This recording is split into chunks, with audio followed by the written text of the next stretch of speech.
भक्त वृंद समन्विता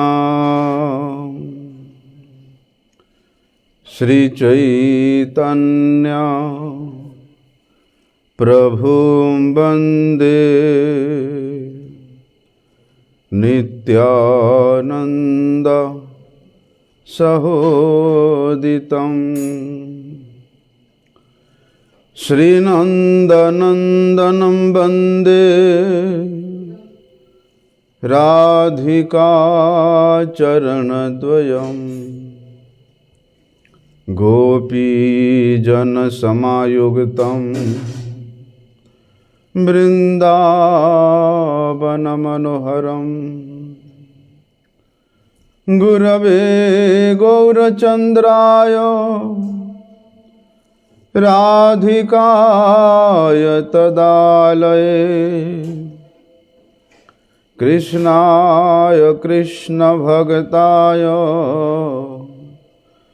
तद्भक्ताय नमो नमः। वाञ्छाकल्पतरुर्भ्यश्च कृपा सिन्धुभ्यैव च पतितानां पावनेभ्यो वैष्णवेभ्यो नमो नमः। पतितपावन परम करुणामय परम आराध्यतम गुरुपाद पद्म नित्यलीला प्रविष्ट विष्णुपाद परमहंस शिल भक्ति वल्लभ तीर्थ गोस्वामी गुरु महाराज जी के श्री अभय चरण कमल में अनंत कोटि साष्टांग दंडवत प्रणाम करते हुए उनकी अहेतु की कृपा प्रार्थना करता हूँ। परम आराध्यतम शिक्षा गुरुपाद पद्म नित्यलीला प्रविष्टम विष्णुपाद परमहंस शिल भक्ति विज्ञान भारती गोस्वामी महाराज की चरण कमल में अनंत कोटि साष्टांग दंडवत प्रणाम करते हुए उनकी अहेतु की कृपा प्रार्थना करता हूँ।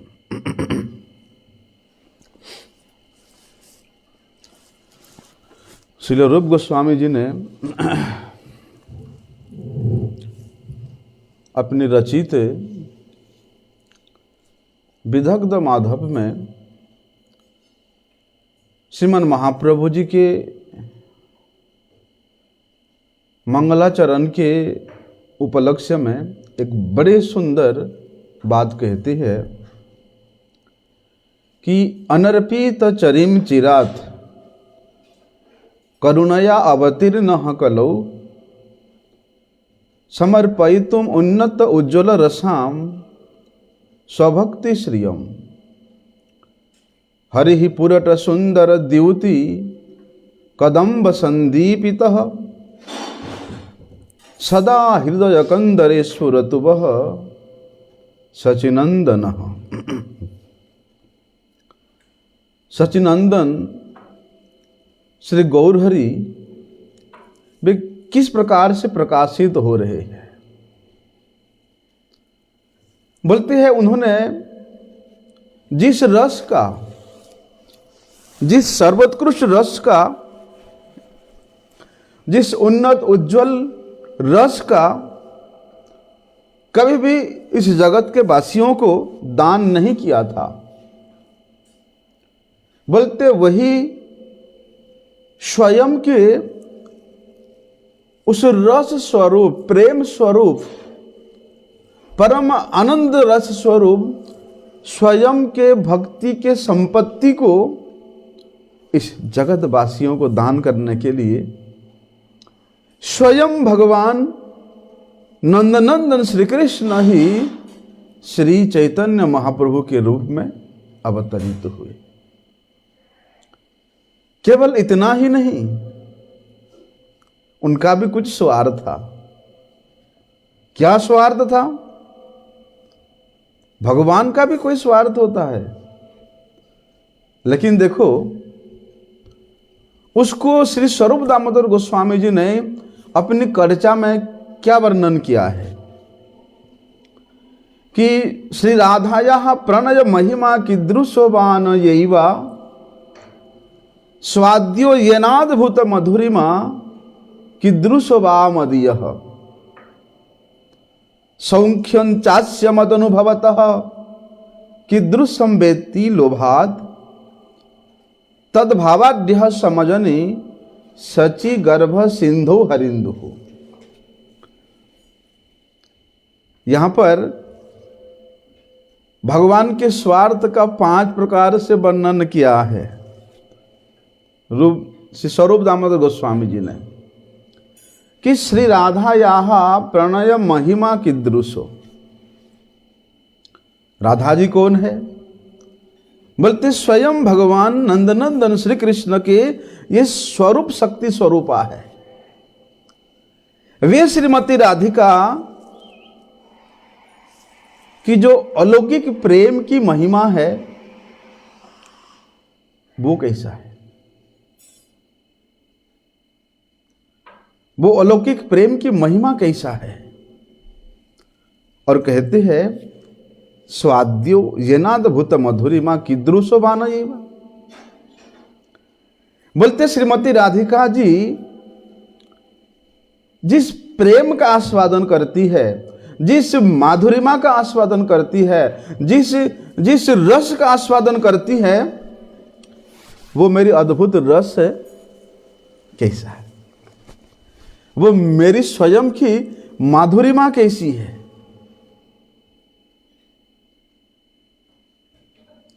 और सौख्यं चास्य मदनुभवतः येनाद्भुत मधुरिमा।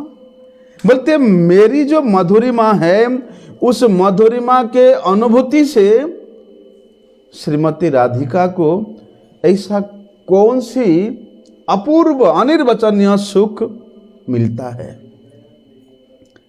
उसको भी जानना है। बोलते ये 3 प्रकार के अभिलाषा को पूर्ण करने के लिए, पूर्ति करने के लिए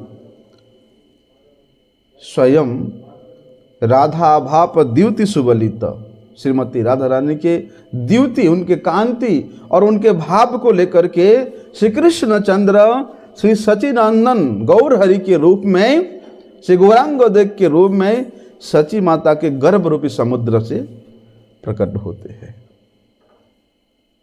लेकिन देखो भगवान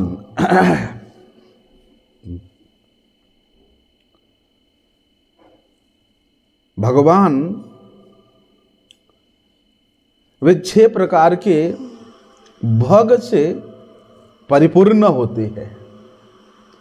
भग मतलब ऐश्वर्य से परिपूर्ण। क्या क्या वे ऐश्वर्य है? बोलते ऐश्वर्यस्य समग्रस्य वीर्यस्य यशसः श्रियः ज्ञान वैराग्योश्चैव शरणाम भग इतिंगना। ये 6 प्रकार के भग है। ये भग परिपूर्ण रूप से होने की, भगवत्ता परिपूर्ण रूप से होने के कारण वे भगवान है। किस प्रकार के ऐश्वर्य? समग्रस्य ऐश्वर्यस्य समग्रस्य। बोलते जितना भी सिद्धियां हैं, चाहे अणिमा हो, लघिमा, जितने प्रकार के सिद्धियां हैं, बोलते समस्त प्रकार के सिद्धियां स्वतः ही सिद्ध स्वरूप में जहां जिनमें विराजमान है, वे समस्त ऐश्वर्य, जिनके इच्छा क्रिया अनुभूति केवल इच्छा करने मात्र से परिपूर्ण हो जाता है, वे सभी प्रकार के सिद्धियां जिनमें परिपूर्ण रूप से है। वीर्यस्य बोलते संपूर्ण पराक्रम, यशसः विशिष्ट प्रकार के यश से परिपूर्ण, श्रियः मतलब लक्ष्मी, संपूर्ण लक्ष्मी जिनके चरणों की सेवा में नित्य निरंतर रत है। ज्ञान, समस्त ज्ञान और वैराग्य बोलते सर्वोत्तम जो पूर्ण वैराग्य है, ये 6 प्रकार के भग से पदवाच्य, भगवत्ता से पदवाच्य, ये 6 प्रकार के गुण जिनमें परिपूर्ण रूप से विकसित, वही भगवान है, वे भगवान कहा जाता है। और बोलते श्रीमान गौरांग महाप्रभु में इन सब ऐश्वर्य का, इन सब भगवत्ता का बोलते उनके लीला के माध्यम से धीरे धीरे धीरे धीरे ये विकास हुआ है, साकल्य न विकास हुआ है, काल के अनुसार भक्तों को कृपा करते हुए देखा जाता है। कल हम लोगों ने एक बड़े सुंदर प्रसंग को सुना था, है ना। क्या हुआ, नवद्वीप में, क्योंकि नवद्वीप उस समय संपूर्ण भारतवर्ष का ये विद्या विलास का और बोलते महान महान पंडितों का, विद्वानों का ये शहर था, नगर था। अब की बार नवद्वीप में चारों ओर से दिग्विजयी की चर्चा हो रहा है। कैसा दिग्विजयी की, बोलते घर घर में, पथ पथ में, घाट पे, बाजार में, पाठशाला में, जहां भी देखो 2-4 छात्र एकत्रित हो जाते हैं, 2-4 विद्वान पंडित एकत्रित हो जाते हैं, तो परस्पर उस दिग्विजयी की चर्चा छिड़ जाती है। वे दिग्विजयी का प्रभाव इतना अधिक पड़ चुका था वहां के अध्यापकों में, वहां के शिष्य छात्रों में, वहां के विद्वानों में, कि वे डर से गए थे। कोई कहता था अरे इनका नाम तो केशव भारती है, केशव काश्मीरी है, और कहते हैं सरस्वती जी की सिद्धि इनको प्राप्त हुआ है। इसलिए ये दिग्विजयी पंडित केशव काश्मीरी ये जब शास्त्र चर्चा करते हैं तो स्वयं सरस्वती जी, सरस्वती देवी इनकी जिह्वा में आकर के विराजमान हो जाते हैं। और आज संपूर्ण भारतवर्ष के पंडितों को, विद्वानों को शास्त्रार्थ में पराजित करके वे नवद्वीप में पधारे हैं। लेकिन कहते हैं नवद्वीप में जब तक, नवद्वीप के विद्वानों में जब तक वे विजयी नहीं होता, तब तक संपूर्ण भारतवर्ष के दिग्विजयी के नाम से उनको आख्यान भी नहीं प्राप्त होता। इसलिए कोई दिग्विजयी के लिए निकलता है तो पहले संपूर्ण भारतवर्ष के विद्वानों को पराजित करके वे अंतिम में नवद्वीप में आता है। ऐसा तो संपूर्ण भारत के पंडित मंडली को पराजित करके नवद्वीप में पधारे हैं। लेकिन कहते हैं, कोई कहता अरे भाई देखो इतना प्रकांड विद्वान है कि उस विद्वान को देख करके, उसके मुखमंडल के आभा को देख करके लोग कहते हैं कि ऐसा पंडित तो भैया हमने जीवन में कभी देखा भी नहीं है।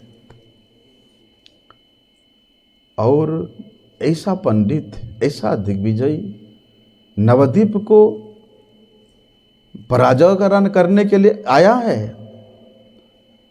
इसलिए नवद्वीप की जो लज्जा है ये भगवान ही बचा सकते हैं।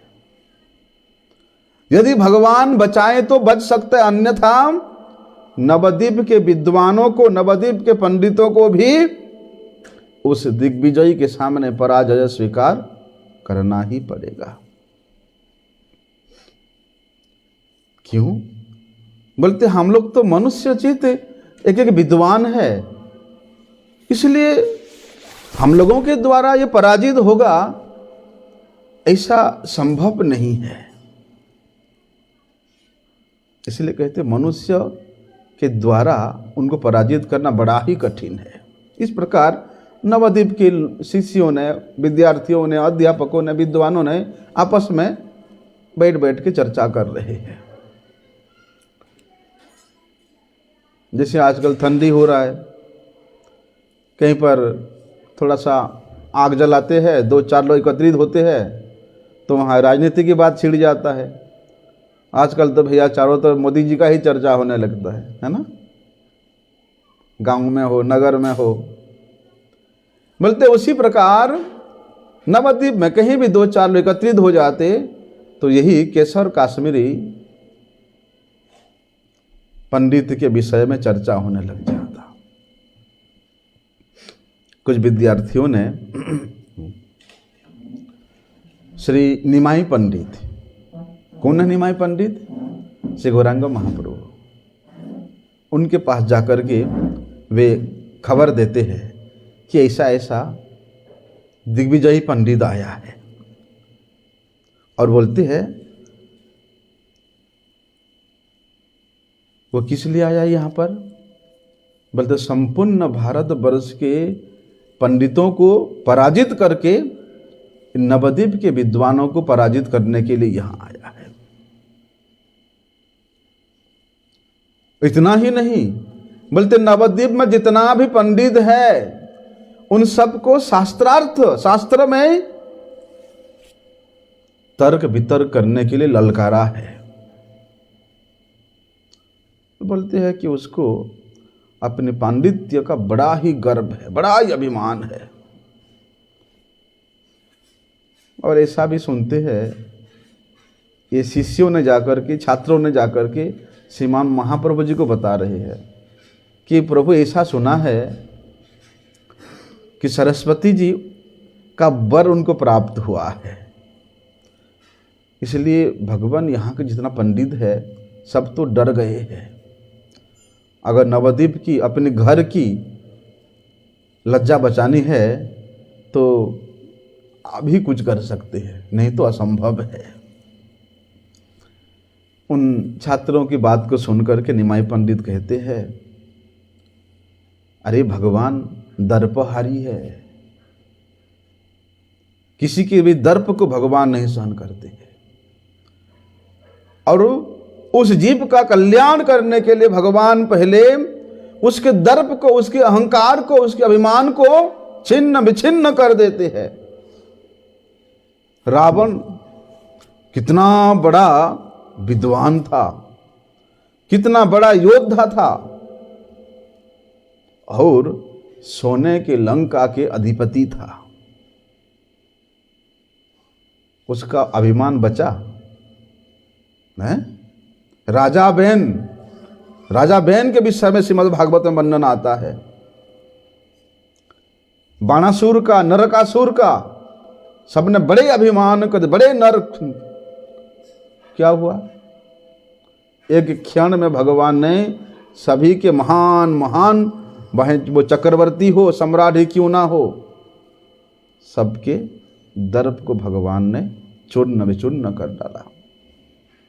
और ये तो एक साधारण पंडित है, इससे तुम लोग इतना क्यों डरते हो? यदि अभिमानी है तो उस अभिमानी के अभिमान का अवश्य चूर्ण होगा। ऐसा कहकर के श्री निमाई पंडित ने उन छात्रों को लेकर के वे गंगा जी के घाट पर गए। शाम के वक़्त प्रायशः निमाई पंडित अपनी छात्रों को लेकर के गंगा जी के किनारे में जाते हैं, और वहाँ पर उनका बड़े शास्त्र चर्चा होता है।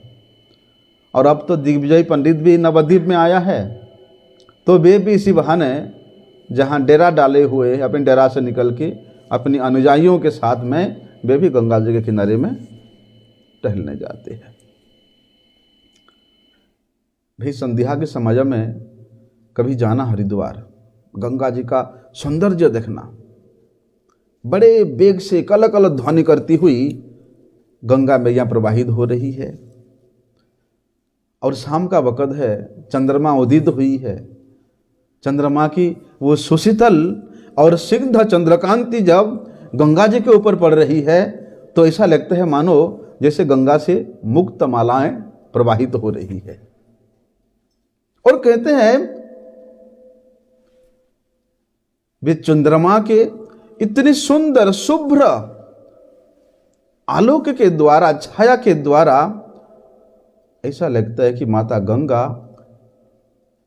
शुभ्र वसन धारण करके, सफेद चादर उड़ करके बड़े सुंदरी के रूप में सज रही है। और उस समय चंद्रमा के द्वारा सुसज्जित माता गंगा के इस अपूर्व सौंदर्य स्वरूप को देख करके बोलते कवि के मन में कितने प्रकार के भाव उदित होता है, भक्त के मन में कितनी प्रकार के स्वरूप उद्भासित होता है, पंडित के मन में कितने प्रकार के सौंदर्य प्रकाशित होता है। मानो सभी के हृदय में गंगा माता का वे सौंदर्य सरसता संपूर्ण संचारित कर देता है। निमाई पंडित उन छात्र को लेकर के माता गंगा के किनारे पे बैठे हुए हैं। इस प्रकार मानो जैसे अनेक देवताओं के मध्य में बृहस्पति जी सुशोभित हो रहे हैं। और वहां क्या हो रहा है? शास्त्रीय चर्चा हो रहा है, शास्त्रों की चर्चा। कोई किसी के श्लोक का खंडन कर रहा है तो कोई अपने श्लोक का मंडन कर रहा है। और निमाई पंडित उन छात्रों के इस खंडन मंडन को देख करके बीच बीच में जब आवश्यक पड़ता है वे थोड़ा थोड़ा मंद मंद मुस्कुरा देते थे। इसी बीच क्या हुआ, दिग्विजयी पंडित अपने कुछ साथियों के साथ टहलते टहलते बोलते उसी स्थान पर उपस्थित हुआ जिस स्थान पर निमाई पंडित अपने छात्रों के साथ शास्त्र चर्चा कर रहे थे।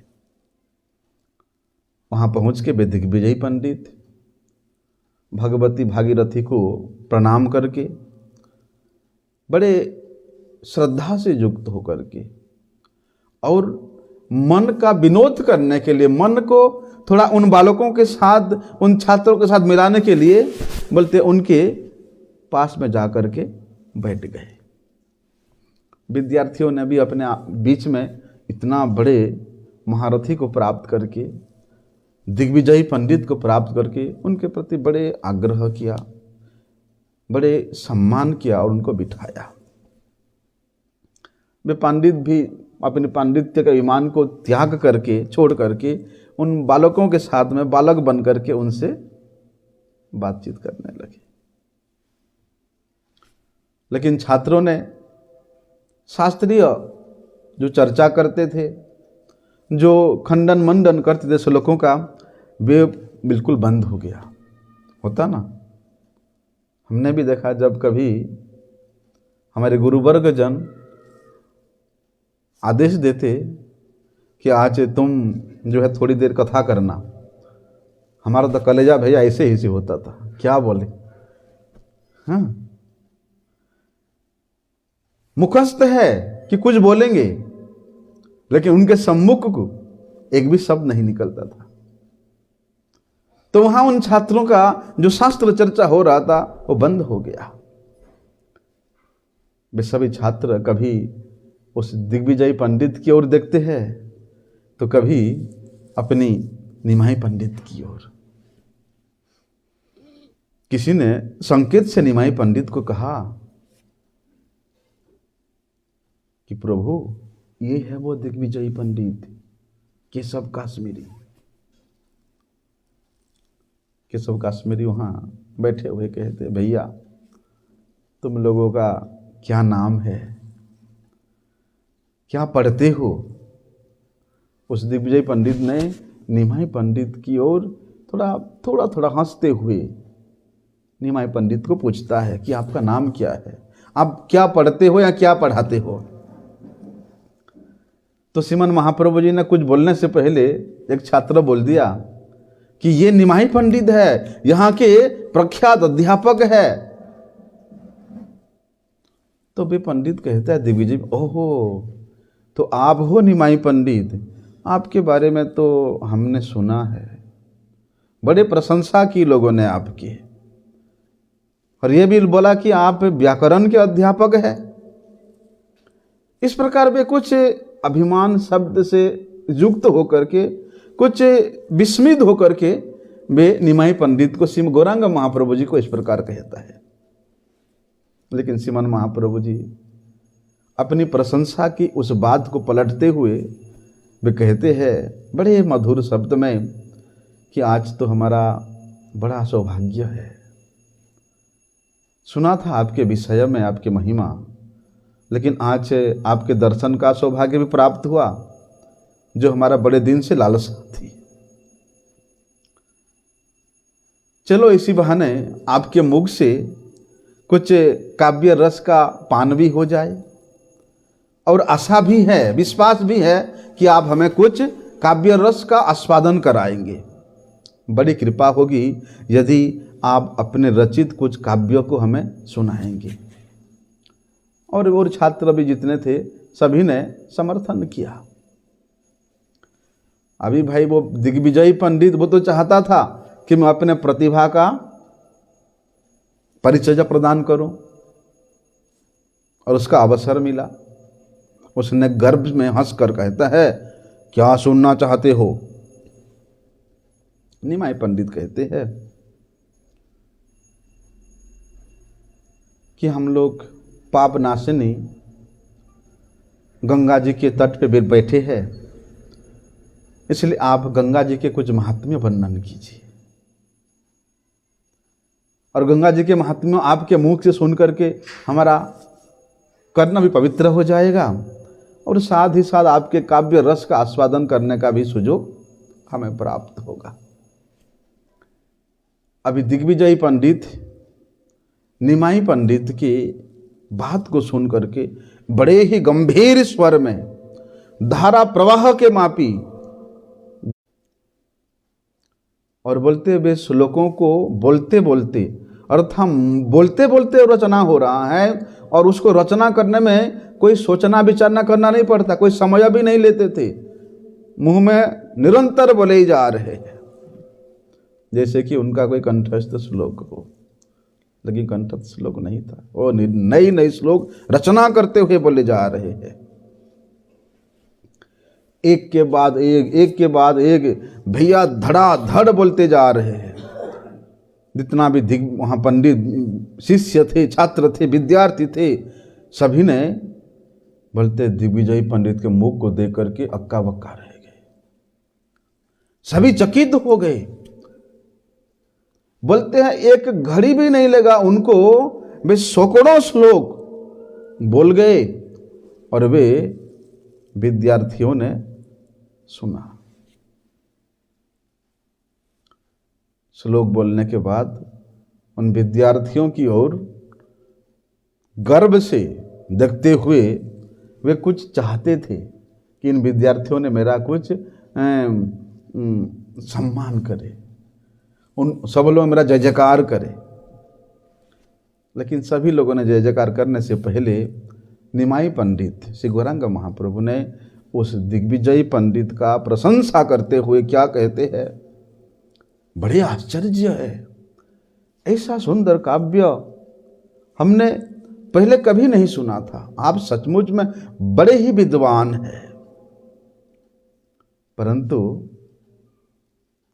हमें और भी अधिक आनंद होगा यदि आप अपने रचित इन श्लोकों की व्याख्या हमें सुनाए। इन श्लोकों में कुछ दोष होगा भी होगा, कुछ गुण भी होगा, बोलते उन श्लोकों के दोष गुण का भी कुछ प्रकाश डालें। दिग्विजयी ने केशव काश्मीरी दिग्विजय पंडित कहते हैं, अरे मेरे श्लोक में दोष? दिग्विजय पंडित केशव काश्मीरी के काव्य में दोष?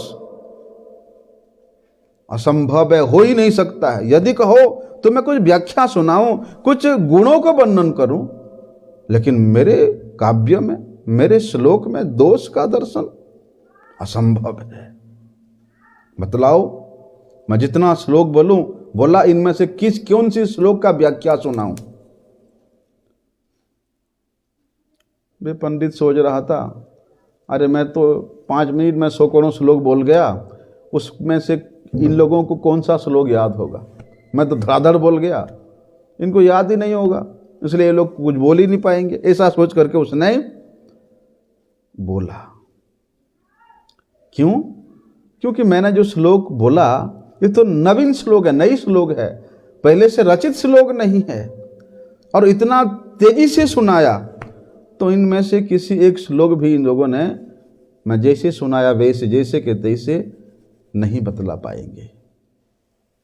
लेकिन निमाई पंडित श्री गौरांग महाप्रभु बोलते, उन जल प्रवाह की मापी श्लोकों में से, श्लोकों के बीच में से एक बीच का श्लोक बोलते, जैसे केशव काश्मीरी पंडित ने सुनाया था, बिल्कुल श्रीमन महाप्रभु जी ने उस बीच का श्लोक एज इट इज बोल करके बोला कि इस श्लोक का व्याख्या सुनाओ। देख करके दिग्विजयी पंडित का होश उड़ गया। उसकी तो भैया जो प्रतिभा था वो एकदम क्षीण पड़ने लग गया। अब भैया जितने भी वहां विद्यार्थी थे, सभी की आंखें निमाई पंडित के मुख में जम गया कि निमाई पंडित अब क्या बोलेगा। दिग्विजयी पंडित ने बड़े विस्मय होकर के पूछता है कि मैंने जल प्रवाह के मापी धड़ाधड़ बिल्कुल नई नई 100 श्लोक सुनाया, उनमें से बीच का एक श्लोक आपने कैसे सुना दिया। तो महाप्रभु कहते हैं, यदि कोई सरस्वती देवी के वर से कविवर हो सकता है तो कोई श्रुतिधर भी हो सकता है, अर्थात जो श्रवण किया उसको भी अपने मानस पटल पर रचना कर दिया, ये श्रुतिधर हो सकता है। तो इसमें कौन सी बड़ी आश्चर्य की बात है। आप कृपया ये श्लोक के दोष और गुण का वर्णन कीजिए। क्या होता है देखो, दिग्विजयी पंडित उस मापी हो गया है जैसे एक विषरहित सर्प होता ना, विषरहित सर्प का विशेष प्रभाव नहीं होता, निष्प्रभ हो जाता है। तो निष्प्रभ होकर के उस पंडित ने, उस दिग्विजयी ने उस श्लोक का व्याख्या करने लगा और थोड़ा मोड़ा कुछ अलंकार सूचक गुणों का वर्णन करके वे चुप हो गया। तब निमाई पंडित बड़े नम्रता से कहते हैं कि आज्ञा हो तो मैं भी आपके इस श्लोक के कुछ गुण दोष बतलाऊं। ये तो उस दिग्विजयी पंडित के ऊपर दूसरा प्रहार था। उसका तो भैया हृदय धड़कने लगा, उसका हृदय बैठने लगा। अरे व्याकरण का एक साधारण युवक अध्यापक, मैं सरस्वती के वरद पुत्र, मेरे श्लोक में ये दोष निकालेगा, मेरे श्लोक में दोष निकालने का साहस कर रहा है। उसने मन में बड़े चिंतित है, बड़े गंभीर है, लेकिन दिखावा करने के लिए, जैसे दिखावा का हंसी होता है ना, कृत्रिम हंसी है ना, उस प्रकार का प्रयत्न करते हुए, अच्छा ठीक है बतलाओ, हमारे श्लोक में कौन सा गुण है, कौन सा दोष है, बतलाओ। तब निमाई पंडित ने भैया बेधड़क होकर के, लेकिन बड़े निम्रता से उनके उस काश्मीरी के श्लोक से 5 गुण और 5 दोष दिखलाया। दिग्विजय पंडित का मुख नीचा हो गया, उसका जो दर्प है चूर्ण विचूर्ण हो गया, उसका अहंकार रसातल पे चला गया, उसका सारा शरीर पसीने से एकदम तर बितर होने लग गया। क्या प्रतिवाद करे? प्रतिवाद करने के लिए उसके पास एक शब्द भी नहीं था। ये देख करके विद्यार्थियों ने हंसते हुए ताली बजाना शुरू कर दिया। लेकिन भैया, दूसरे की इज्जत की कदर करना श्रीमन महाप्रभु जानते हैं। श्रीमन महाप्रभु जी ने एकदम उन विद्यार्थियों को रोक दिया कि किसी का इस प्रकार से अपमान नहीं करना चाहिए। और कहते हैं, देखिए आज तो शाम भी हो गया, रात्रि होने वाला है, इसलिए बड़े देर हो गई है, संध्या का समय भी हो गया है, और कृपया आज्ञा दे तो हम लोग अपने अपने घर जाकर के संध्या बंदन करें। बोलते आज भी श्रीमन महाप्रभु जी और दिग्विजय पंडित के इस लीला को, इस घटना को जो श्रवण करता है, जो पठन करता है, बोलते उसके प्रति श्रीमन महाप्रभु जी का सरस्वती से युक्त कृपा विशेष रूप से प्राप्त होता है। सभी छात्रों ने खेलते कूदते अपने घर की ओर जाने लगे। श्रीमन महाप्रभु जी कहते हैं कि आप भी अपने डेरे में जाइए, कल पुनः हम लोग इसी स्थान पर मिलेंगे और फिर हम लोग शास्त्र चर्चा करेंगे। अब कि भैया क्या आएगा दोबारा वे दिग्विजय पंडित? जिस प्रकार एक पराजित योद्धा होता है, वे लज्जित होकर के, दुखी होकर के अपने साम्राज्य को लौटता है, ऐसे ही दिग्विजय पंडित भी लज्जित और दुखी होकर के अपने जला पे लौटते हैं। मन में खटक रहा है, अरे आज एक साधारण युवक अध्यापक ने, केवल व्याकरण का अध्यापक ने मेरे सारी प्रतिष्ठा को धूल में मिला दिया। भूख प्यास सब मिट गया, खाना देखते हैं जहर जैसा लगता है। बिस्तर पर लेटते लेटते वे दुर्भाग्य के आंसू बहा रहे हैं। ना नींद आ रहा है, ना भूख लग रहा है, ना प्यास लग रहा है। अवश्य आज सरस्वती देवी मेरे ऊपर अप्रसन्न होंगे। यदि वे प्रसन्न होते मेरे ऊपर, तो एक साधारण व्याकरण का अध्यापक मुझे पराजित कर सकता है। उस अध्यापक के सामने मेरे मुख से एक भी शब्द नहीं निकला। जिन सरस्वती देवी की कृपा से मैं जब शास्त्रार्थ करने लगता हूं, वे स्वयं आकर के मेरे जिह्वा पर विराजमान हो जाती है। और आज एक व्याकरण के अध्यापक के सामने मैं निस्तेज हो गया, निस्तब्ध हो गया, निशब्द हो गया। लेकिन ऐसे कैसे हो सकता है? ये तो सरस्वती माता का मेरे ऊपर वरदान है। उनका वरदान झूठा कैसे हो सकता है? उन्होंने वरदान दिया था कि शास्त्रार्थ के समय में वे मेरे जिह्वा पर आकर के विराजमान हो जाएंगे। लेकिन ये कैसे हो गया? ऐसा सोच सोच करके वे दिग्विजय पंडित सरस्वती देवी का मंत्र जप करते करते करते करते थोड़ा सो गया। नींद कहाँ आ रहा है?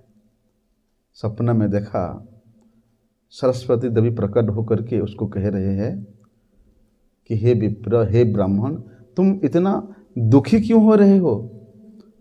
तुम इतनी साल से मेरे मंत्र का जो जप करते आ रहे हो, उसको जप करने का फल तो तुम्हें आज मिल गया है। निमाही पंडित ये कोई साधारण अध्यापक नहीं है, ये कोई साधारण मनुष्य नहीं है, ये सर्वशक्तिमान स्वयं भगवान है, जिनके इच्छा करने मात्र से अनंत विश्व ब्रह्मांड का सृजन होता है, पालन होता है, संहार होता है। और मैं तो केवल उनकी एक छोटी सी नगण्य सेविका हूं। उनके इच्छा से मैं कार्य करती हूं। मैं तो उनका नगण्य एक सेविका हूं। उनकी आज्ञा का पालन करना ही मेरा कर्तव्य है। इसलिए तुम यदि अपना मंगल चाहते हो, अपना कल्याण चाहते हो और मेरी आराधना करने का वास्तविक फल प्राप्त करना चाहते हो, तो देर मत करो। शीघ्र उनके शरण में चले जाओ, उनके चरणों में आत्मसमर्पण कर दो, देर मत करो, उसी से ही तुम्हारा कल्याण होगा। सपन में सरस्वती देवी उस विप्र को, उस दिग्विजय पंडित को इतना कह करके वे अंतर्ध्यान हो जाते हैं। इतने में उस केशव काश्मीरी दिग्विजय पंडित की आंखें खुल जाती है। तब तक तो भैया सूर्य देव पूर्व दिशा में अपने अरुण रंग में रंगे हुए धीरे धीरे वे उठ रहे हैं। दिग्विजय पंडित आज नंगे पांव प्रातः प्रातः नवद्वीप के गलियों में चले जा रहे हैं। सभी लोग देख रहे नगर की, अरे दिग्विजय पंडित अपनी डेरा से नंगे पांव एकांत में कहां जा रहे? पूरे नवद्वीप वासी उनके पीछे पीछे हो गए, देखते कहां जा रहे। पूछते पूछते निमाई पंडित के घर पर पहुंचते हैं। पहुंच के निमाई पंडित के भुवन पावन चरणों में अपना मस्तक लगा दिया। उनके नेत्र से अश्रु बिंदु प्रवाहित हो रहे, टपक टपक निमाई पंडित के चरणों को पखार रहे। कैसी अपूर्व लीला है। इसलिए पंच दीर्घ पंच सूक्ष्म शक्त रक्ष षडुन्नत तिरहस्व पृथु सम गंभीरो द्वांतरिंशद लक्षणों महान।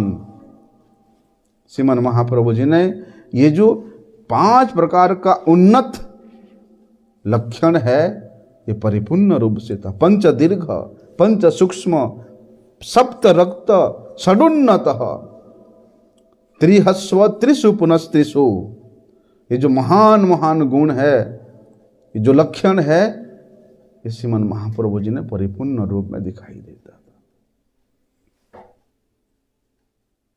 इसलिए कौन कहता है कि श्रीमन महाप्रभु जी केवल एक भक्त है, एक प्रेमी है, एक महापुरुष है? वे साक्षात साक्षात ब्रजेंद्र नंदन अभिन्न श्री कृष्ण चंद्र है। क्या प्रमाण है? इन लीलाओं के द्वारा असंख्य प्रमाण है। अवतार ही संख्यया हरे सत्वनिधेर द्विजा यथा विदासिन कुल्य सरसः स्युः सहस्रशः। श्रीमद् भागवत में वर्णन आता है, सुध जी ने शौनकादि ऋषियों से कह रहे हैं कि हे ऋषियों, जैसे एक अगाध सरोवर, किस प्रकार का अगाध सरोवर? बोलते जो अपक्षय शून्य है, जहां का जल नित्य निरंतर परिपूर्ण रहता है। बोलते उस अगाध सरोवर से जैसे हजारों छोटी छोटी नदियां निकलती रहती है, उसी प्रकार उन विशुद्ध सत्व निधि भगवान श्री हरि के भी असंख्य अवतार समझ के अनुसार होते रहते हैं।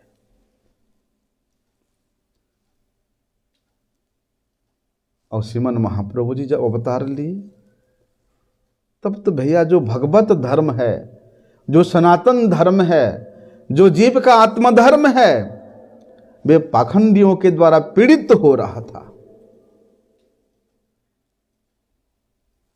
उसी से उस भगवत भक्ति धर्म का रक्षा करने के लिए इस कली के प्रथम संध्या में भगवान श्री हरि ने श्री गौरांग महाप्रभु के रूप में अवतार लिया। आगे का विषय हम लोग कल श्रवण करते हैं।